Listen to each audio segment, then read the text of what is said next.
Bonjour à tous, aujourd'hui c'est la journée mondiale de la bipolarité. Donc qu'est-ce que c'est être bipolaire? Bipolaire, c'est une maladie du trouble de l'humeur.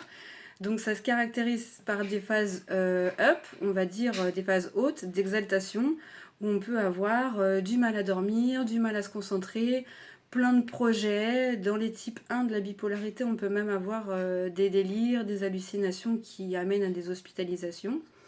Et ensuite, souvent, c'est amené par une phase ensuite dépressive, donc des phases down. On peut avoir des cycles normaux, qui s'appellent des cycles d'euthymie.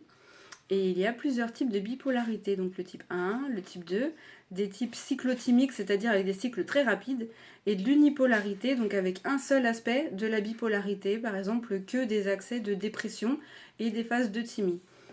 Voilà, il existe plusieurs associations pour les bipolaires, l'UNAFAM, Argos 2001. Et pour vous aider, si jamais vous avez besoin de soutien, il existe les centres médico-psychologiques, les CMP. Donc en général, c'est regroupé par secteur, avec des infirmiers du coup qui vous suivent et qui vous orientent sur ensuite un parcours avec une psychologue. Vous avez aussi l'unité de crise. Si vous en avez dans votre secteur, des unités de crise, donc c'est des petites hospitalisations de moins d'une semaine. Et quand vous ressortez, du coup, vous avez un rendez-vous toutes les 3 semaines. Et vous pouvez les joindre 7 jours sur 7, 24 heures sur 24 si vous avez besoin, si vous avez une question, si vous vous sentez mal.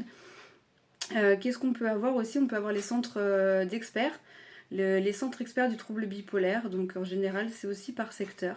Voilà, donc n'hésitez pas si vous posez des questions, si vous pensez que vous avez un trouble, si vous n'allez pas bien, si vous êtes aussi bipolaire et que vous n'arrivez pas à trouver de soutien, n'hésitez pas à vous diriger vers ces associations-là. N'hésitez pas aussi à consulter votre psychiatre. Et moi, je vous fais des gros bisous, à bientôt.